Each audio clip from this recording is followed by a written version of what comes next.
Xin chào tất cả các bạn. Trong video này đó, mình chia sẻ với các bạn cái cách mình làm một cái bơm nước không dùng điện bằng cái can nhựa các bạn.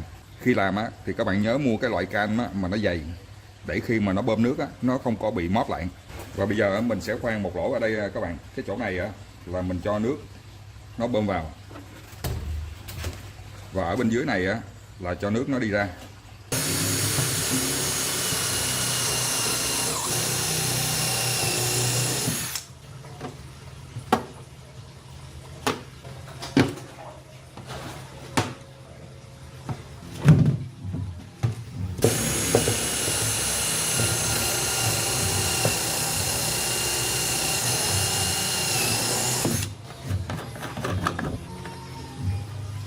Và bây giờ các bạn mua cho mình một cái van một chiều, hay còn gọi là van chảy ngược.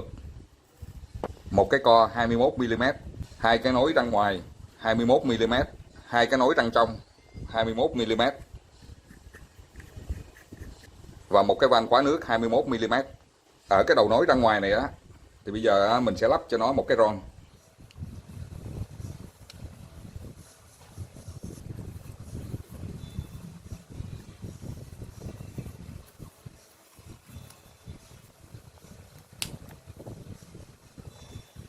Bây giờ mình dùng một cái đoạn dây điện các bạn. Các bạn luồn vô trong cái lỗ này ha. Xong sau đó các bạn luồn cái đầu nối này vô.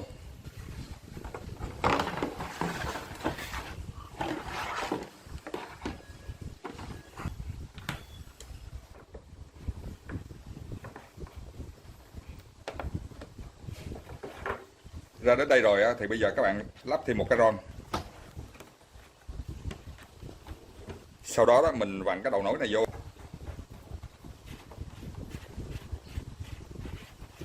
Ở chỗ những cái đầu nối thì các bạn phải siết cho nó thật chặt để không khí nó không có luồn vào được. Nếu mà không khí nó luồn vào được thì cái hệ thống này nó sẽ không có hoạt động.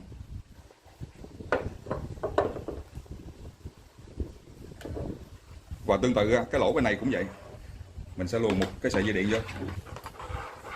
Và sau đó mình luồn tiếp cái đầu này vô các bạn.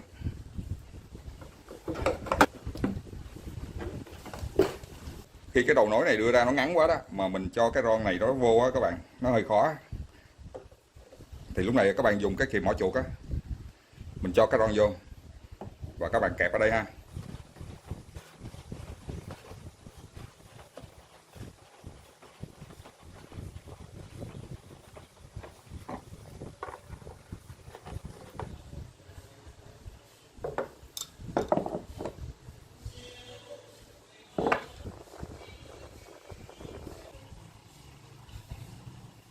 Ở chỗ này bây giờ mình sẽ lắp cái van khóa nước vô đây các bạn.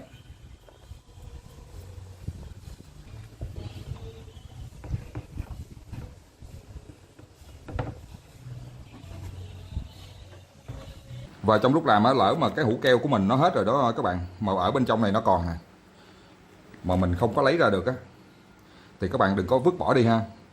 Bây giờ mình dùng cái tô vít mình bỏ cái này đi.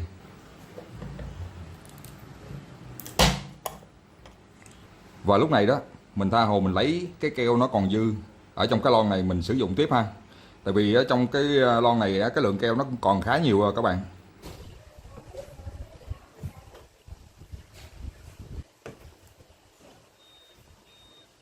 Cái này là đường kính 27 mm. Thì bây giờ mình sẽ nối một cái ống 27 vô.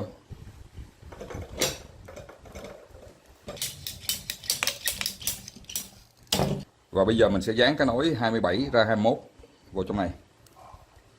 Và bây giờ mình dán cái ống 21 lại vô trong này các bạn.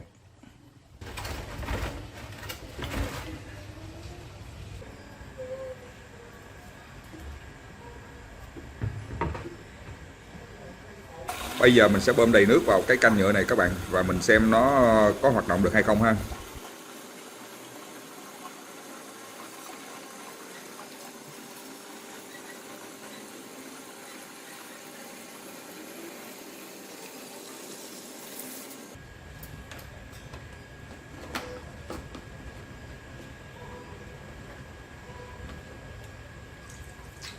Nguyên lý hoạt động của cái bơm này đó, khi mình mở nước thì nước nó sẽ chảy ra ngoài, và khi nước nó chảy ra, không khí ở bên trong nó sẽ hút cái bình này lại và làm cho cái bình này móp đi. Và sau khi nước nó chảy được khoảng một thời gian á, thì nước nó sẽ được hút từ ở bên dưới hồ cá đi vào trong cái canh nhựa này và tiếp tục chảy ra bên ngoài. Cái đoạn video này á, là mình tua nhanh gấp 3 lần nha các bạn, để cho các bạn dễ nhìn và đỡ mất thời gian của các bạn.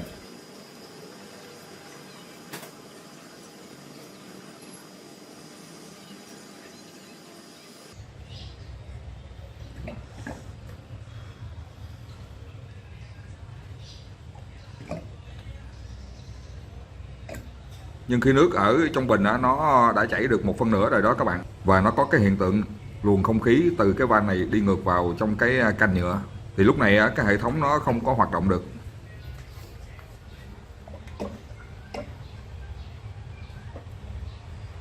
Và bây giờ mình cắt bỏ cái van một chiều này và mình thay thế nó bằng một cái khác. Ở trong cái van một chiều này đó các bạn, nó có một cái lò xo nè, và khi mình lắp nó vào á, thì cái vị trí của cái nút này nó nằm ở đây.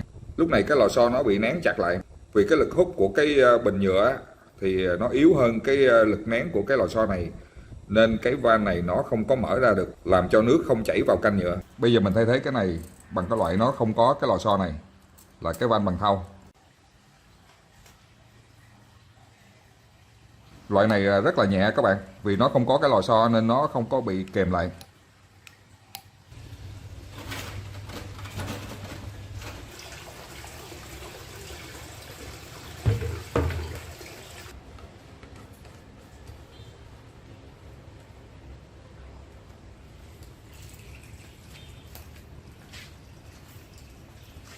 Và nước cũng không bơm lên được. Và cuối cùng là mình thay cái nối vuông góc bằng một cái nối 45 độ để cho nước nó được hút lên nhẹ hơn. Và ở chỗ cái van khóa nước á, thì mình lắp cho nó một cái đoạn ống dài khoảng 10 mét. Thì lúc này cái hệ thống bắt đầu nó hoạt động được nha các bạn.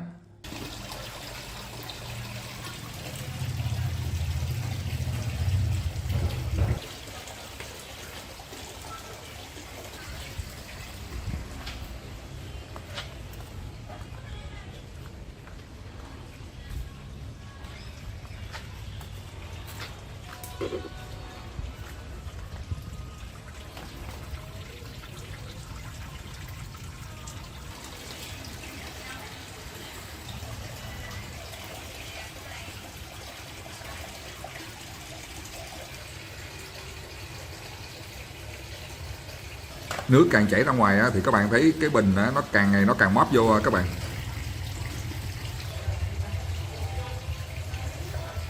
Và khi á, mực nước nó hạ xuống đến cái đoạn này á, thì bắt đầu nước nó được hút từ dưới hồ cá vào trong cái canh nhựa và nước tiếp tục chảy ra ngoài.